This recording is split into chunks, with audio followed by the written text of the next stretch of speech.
This isn't just another Evercade EXP review. This is an exploration of the history of the device and how it went from simply an upgraded handheld to the subject of a heist, to finally arrive in the hands of what Blaze would call its heroes. After months of waiting, the wait is over, and we will discover if the wait was worth it for the Evercade EXP limited edition. This is Evercade EXP, from Heist to Heroes.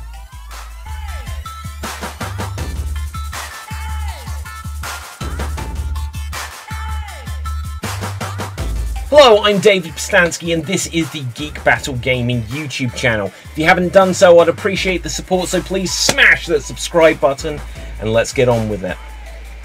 The Evercade, a range of handheld and home consoles produced by Blaze that would offer gaming fans a unique gaming experience for the 2020s. That is, a retro-themed handheld and later a home console, and then an upgraded handheld where games come primarily in the form of physical cartridges.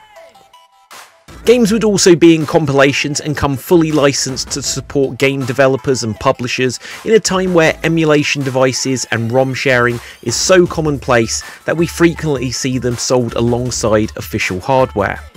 As times change and Nintendo, Sony and Microsoft move further and further towards an all-digital future where we subscribe to play games rather than own them, the cheap cartridge collections were a breath of fresh air to gamers. The what was once old idea of owning your games on physical media was becoming new again. The Evercade game library grew from strength to strength with the addition of arcade and home computer collections to promise an ever-expanding game library.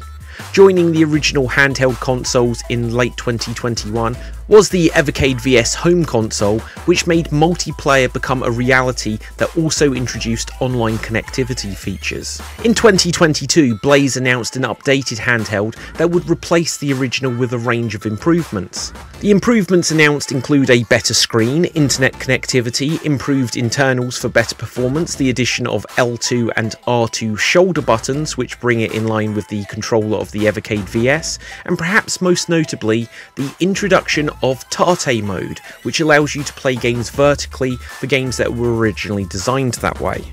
Initial response to the announcement was mixed within the Evercade community. Some fence sitters who had been holding off getting into the Evercade saw these improvements as a reason to jump on board. There are also many Evercade collectors who buy any and every Evercade related release and already had multiple editions of the original handheld and the VS in limited edition, standard and purple editions. These players were generally pleased even if the introduction of more new hardware may start to strain the wallet for collecting consoles as opposed to just collecting games. Then there were some who were less than pleased. I know this because I was one of them. I'd only just got my Evercade VS home console. It was still fresh out of the packaging. My worry was, and still is, that Blaze may continue to release new versions of the Evercade every year, as they have done so far for the first 3 years of the brand's existence. My initial reaction was that the EXP didn't offer enough that was new. That there was talk that in the future that some of the carts may not be optimised or fully compatible with the original handheld if released after what would eventually become what is said to be the final update for the original handheld. I'm a supporter of the Evercade, and my concern with new hardware each year is that it will lead to players being left behind and dropping off the bandwagon if next year we get the Evercade 64 Advanced and the year after that we get the Evercade 360 Series X. But after my initial concerns about the announcement of the XP, I decided that I would keep the faith and be a supporter and pre-order the limited edition Black EXP console. I've enjoyed my time with the Evercade console so far, and enjoy making videos and podcasts about them. So accepting the EXP as reality, I opted to get on board with it and see the benefits of the revised handheld.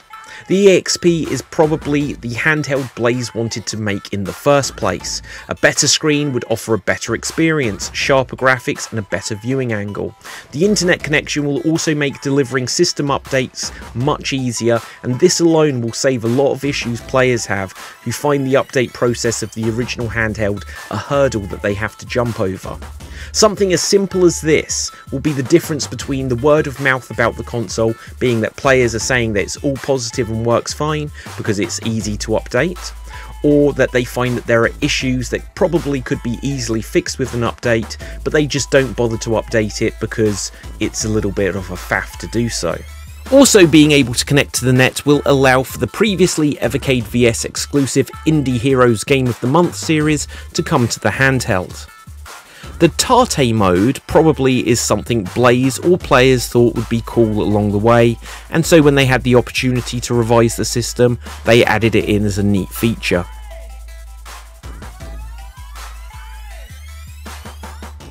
It's probably true that the Evercade was niche enough that at the point that they decided to announce the EXP, they could foresee that any players who may be disappointed by the announcement of an upgraded handheld would quickly become a minority amount of players compared to all of the new owners that the newer system would get.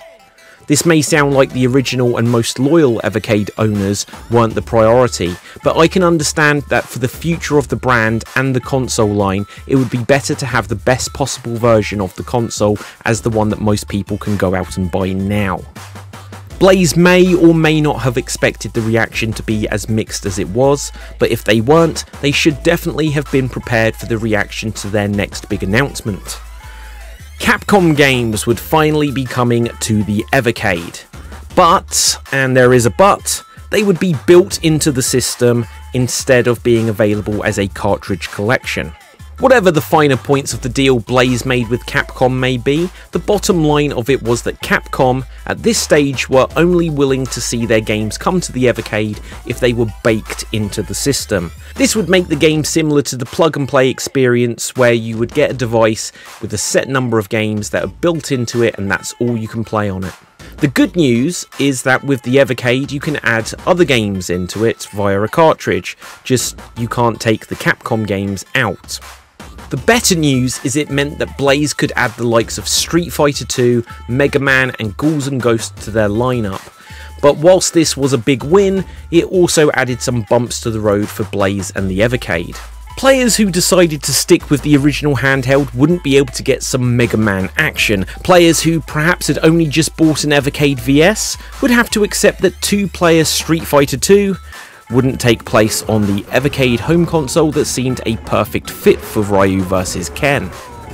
From my perspective, I took Blaze on their word. If this was the only way they could close the deal to get Capcom on the system, then I'd much rather it was there than not. If taking this step helps see the collection released physically in the future, or another Capcom collection, or even helps the fortunes of the brand to secure more sales or other elusive publishers, then I am all for it. But I understand.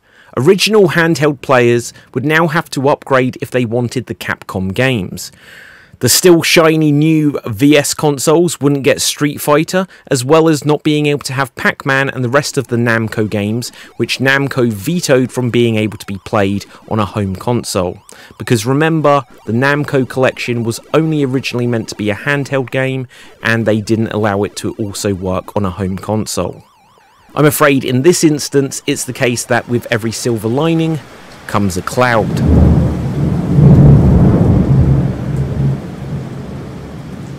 For me, even though I was initially not happy with the announcement of the EXP, I quickly decided if I can't beat them, join them.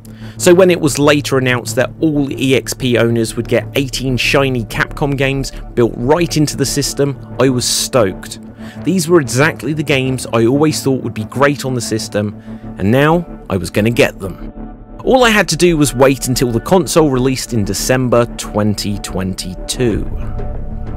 And then it was announced by Andrew Byatt on the Evercade blog that the entire stock of Evercade EXP limited edition consoles due for release in the UK, USA and anywhere in the world outside of the EU were stolen. They were stolen in a suspected targeted robbery. Oh my god! This sent shockwaves through the Evercade community. Delays happen, defects happen, even theft happens. And these can all happen that can affect the ability for gamers from enjoying a console launch for when it was intended. But never in history has there been a time when an entire stock of a console that is due to release just vanishes into thin air. It was the entire limited edition stock that was due for the UK, which is Blaze's home turf, and for the USA, which you have to believe is up there as the most important market for the console. I can't say how many of the 5,000 limited edition consoles were due to be sent to France, Germany, Spain, Belgium, Portugal and such like, but you have to imagine it was relatively few per country, and that the majority of the 5,000 consoles were now in the hands of criminals. Blaze must have been reeling from this. A console launch must be a combination of highly exciting and highly stressful rolled into one. And with the launch just a few days before Christmas, this would surely have been a huge lump of coal in the stocking for Blaze. And it would also be a huge lump of coal in the stocking for many players all around the world, discovering that their limited edition consoles would not be arriving in time for Christmas. And at best guess, would be months away before Blaze could get new stock of the limited edition sorted out and shipped. The bitter pill for players was made worse by the fact that it would have been the most loyal of players who pre-ordered the black limited edition consoles. So now, the most loyal and excited Evercade players would be the most disappointed. Reaction online was once again mixed. I understood that Blaze were the victims of theft here. The players were also victims of this theft, and I knew it put Blaze into a very difficult position where they would need to act fast to communicate with players whilst also dealing with the police and insurance and everything else that probably they never imagined they would have to deal with right on top of launch week. Many players showed understanding and support, and others just vented frustration. The internet being what it is, meant that some reactions were a little beyond civil, with angry reactions and conspiracy theories of inside jobs and alien abductions aplenty. Despite this unfortunate situation, Blaze had to continue onwards, and the standard white edition of the console launched as planned, and players in the EU got their shiny new limited edition consoles as if there had never been the great EXP heist of 2022. Some players without their limited edition EXPs, and this once again being the internet, decided to play sleuth, and news started emerging on popular Evercade social media pages of sightings of stolen stock on Facebook Marketplace and on eBay. These listings were reported back to Blaze and to the police and other authorities, and whilst a lot of these units seem to be located in the north of England, it's in the hand of the police to investigate. As much as the players wanted to help, for the most part, we just had to sit, wait and watch. And at the time of writing, as far as we know, no arrests have evidently been made. The theft of the Evercade EXP limited edition consoles certainly were the icing on the cake of a bumpy road to the release of this console. But the console did release. Limited edition buyers who were affected by the theft could choose to get a refund, or they could choose to wait until more stock could be created of the limited edition variety, even if it was now slightly less limited edition. Even though Blaze weren't at fault, as the thieves are the ones who were wrong here, Blaze still took steps to recognise the disappointment of the players. If players kept their pre-order, they were given a screen protector for the EXP, a 20% voucher for a future purchase on the Funstock website, and their name could be added to a future update of the console on a list recognised as heroes who stood by the Evercade brand at this time of trouble. But this story of the Evercade EXP EXP launch is not yet over. The heroes waited patiently until the new stock of the limited edition black EXPs would finally reach them towards the end of March 2023. And in the waiting time, they just had to watch as other players enjoyed some Capcom goodness. Players wondered how we would be able to tell the difference between stolen limited editions and the new batch. As it turns out, the actual system itself is identical, but for what some may call a silver lining to the delayed arrival of their EXPs. Some players noted that early cartridges from the Evercade library were getting stuck in the new EXP consoles and that the cart slot was slightly too tight. Blaze have taken steps to see that the new run of systems, including the limited edition consoles, all have a slightly larger cart slot. In this sense, I'm glad to have got the delayed release. Are there any other changes to the actual system? Apparently not, but it wouldn't surprise me if there was some physical or firmware change which has been kept secret from the public so that the authorities can identify stolen stock if need be. The outer box of the consoles have been updated with different art that include the Evercade official seal of quality symbol, which isn't present on the stolen units. So if you are looking to pick up one of these on eBay, look to see if the console is the stolen unit or the new stock. But now the console is finally here, what are my thoughts? Has this been worth the wait? How does the console rack up compared to the original? Should you get the EXP if you have the original? Should you get the EXP if you have the Evercade VS? And what does the future hold for the Evercade? Let's deep dive headfirst in and find out. The first thing I noticed about the EXP is it feels slightly heavier in the hand compared to the original. This may be negligible, or it may be an illusion based on the slightly different form factor, but it definitely feels heavier. The console also has a more premium feel to it, with texture on the back not dissimilar to the modern PS5 and Xbox controllers. The EXP is slightly wider, whilst the original is slightly taller and thicker than the new one. The screen appears the same size.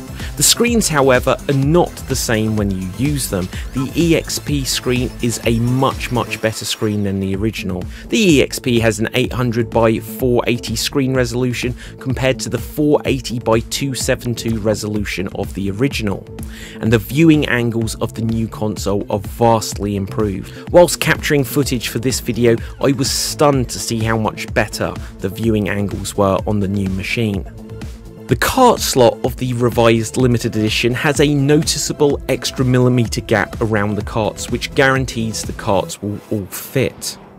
The size and shape of the D-pad and buttons are different on the new EXP, and whilst I'll get used to them, I do feel this is an area that so far has not been the improvement I'd hoped for.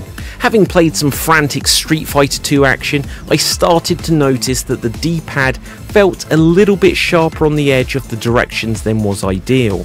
I had to adapt the way I was pulling off special moves, as my usual roll of the thumb to throw a fireball, it just felt uncomfortable in the end. The diamond configuration of A, B, X, Y buttons are slightly smaller, more like you'd find on the Switch, and these are just fine. I wouldn't be able to say either way if they are better or worse than the original. The L1 and R1 buttons are a definite improvement over the slightly odd dipped in originals. The first Evercade handheld didn't have L2 and R2 buttons, as these were introduced in the VS home console, and whilst these feel quite nice, there is again a slightly sharper edge feel to them than on the VS buttons, and whilst not much of an issue so far, I did notice the sharper edge in my grip whilst in Tate Mode.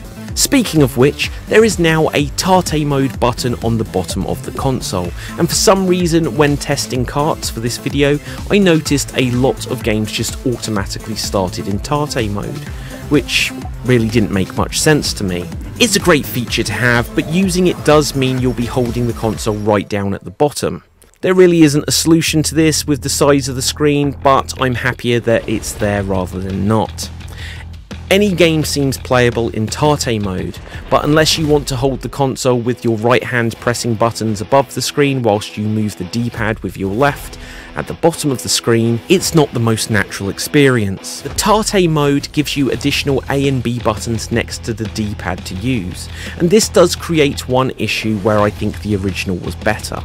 On the original console, this position was saved for the menu button, with the start and select buttons being on the other side of the console, with all three being in a straight line. On the EXP, the three buttons are now in a vertical row on the right hand side of the system, and with horizontal start and select buttons on both the original and the VS, this felt a bit strange and took some getting used to. I think I also preferred the on-off switch of the original compared to the power button of the EXP, but both work just fine. The home menu and interface of the EXP is better than the original in my experience, although as a disclaimer, I'm one of those people who have never bothered to update my original handheld. Now the final update is out, I may or may not choose to do that, just so that I can see how the old firmware holds up with the future releases. The new EXP interface is very similar to that found in the Evercade VS, with a side menu to choose between cartridge games, settings, and the EXP menu, which is where you can choose between Capcom games, hidden games, and a coming soon space, which I assume is where the Indie Heroes games of the months will live. One thing that stood out to me, and much to my surprise, was when I tested the EXP and the original side by side. Switching them both on at the same time, I found that the original got to the home screen quicker.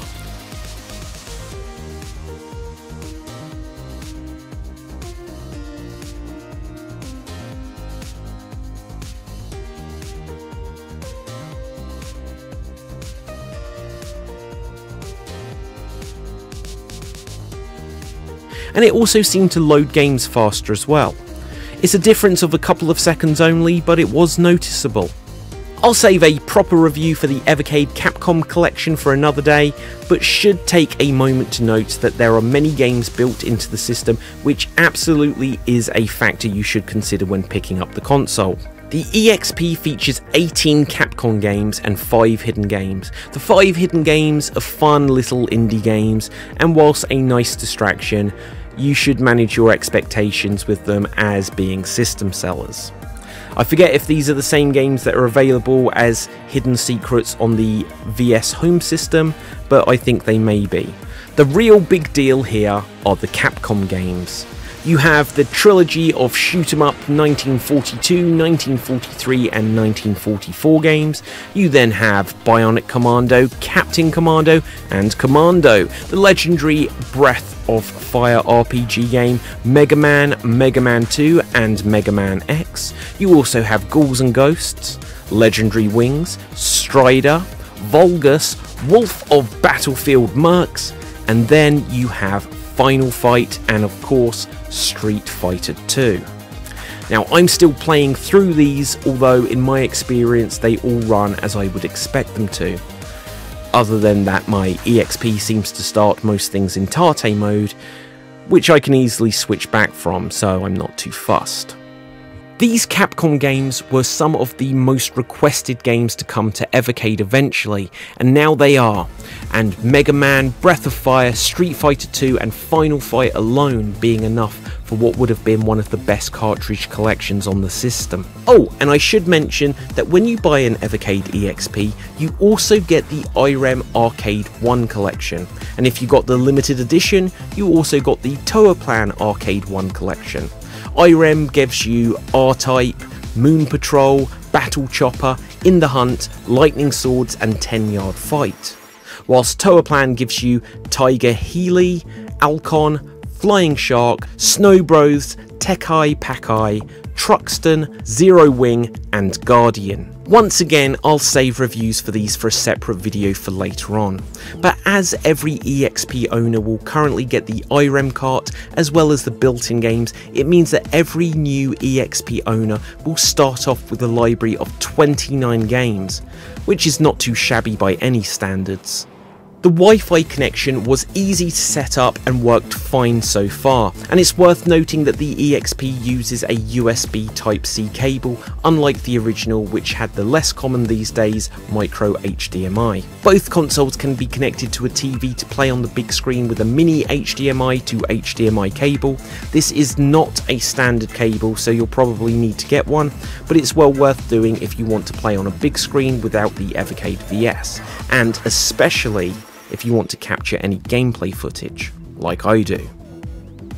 Battery life is said to be about 4 to 5 hours, and so far I'd agree with that. So, should you buy the Evercade EXP if you have the original? I can say that if you do have the original, you'll only want to make the upgrade currently if you want the Capcom games, to be able to play in Tate Mode, and want to future-proof yourself, as I'm sure in about a year's time we'll start to see some games that don't play on the original or don't function quite as well. I don't know that for sure, of course, but for now I'm sure that Blaze will want everything to work on both the OG system and the EXP to keep everyone happy, but once people have had enough opportunity to get the EXP, I'm sure some games will start to leave the old system behind. It's unfortunate, as it probably wouldn't be necessary, but such is the nature of old tech not getting new updates that take time and resources to make happen. In terms of the controls and screen quality, I'm happy enough still with the original, although the screen is much better on the EXP. I think it will take me longer to get used to the buttons on the EXP, but as it is, I do kind of prefer the originals. Should you get the EXP if you already have the Evercade VS? Well, the same logic applies if you want to play Capcom games, although it's worth noting there are already a million ways to play Street Fighter 2 and Final Fight. So if you would only want to double dip on Evercade consoles for Capcom games, you could consider if there are other alternative ways to be able to give you those games that might also provide extra content than just those Capcom games. It's also worth noting that the Evercade VS doesn't allow you to play the two Namco cartridges, so if you want both Namco and Capcom, it certainly is worth having the EXP, even if you only have the VS. The Namco carts do of course work on the original, as it was a licensing issue that prevents them from being used on the VS. Hopefully in the future this will be resolved, but who knows. So should you get the EXP if you already have both the VS and the original? That will depend on you and how into Evercade you are or you want to be. For the foreseeable future, the only games you'll be missing out on are the Capcom games and the features of the Tate Mode and the quality of life features like the better quality screen. As noted earlier, there are some players who already will have the original Evercade, the original limited edition, the original purple, and then have the limited edition and standard edition of the Evercade VS. If you are one of these, then congratulations, you most likely already have both the standard and limited edition EXPs. So keep enjoying your 7 nearly identical systems. Go you! If you're still on the fence and haven't got an Evercade at all yet, I'd definitely say to get one if you enjoy retro games. It's a fun way to play a curated list of games and get into collecting niche retro gaming stuff. Certainly there are other ways to play pretty much all of the games you'll find on the Evercade, but if you want to support the publishers with these licensed releases, it's a great way to discover games that you may not have tried before. There are about 400 games available to play on the Evercade across the 30+ cartridge collections, and generally the collections have all been cheap and great value for the hours of games on there. If no other games were ever released on the system, I can say right now that the library is already one I'd be satisfied with, to be able to have a great library of retro games. But with no end in sight, it currently looks like the Evercade and the EXP have a very bright future indeed. So that is the story of how the Evercade EXP had a bumpy road to see its release, but it's a happy ending. Or, to badly quote Churchill, this is not the end. It's not even the beginning of the end, but after mixed emotions from a passionate fan base and a heist to make the plot of Ocean's 11 seem bland, this may in fact be the end of the beginning.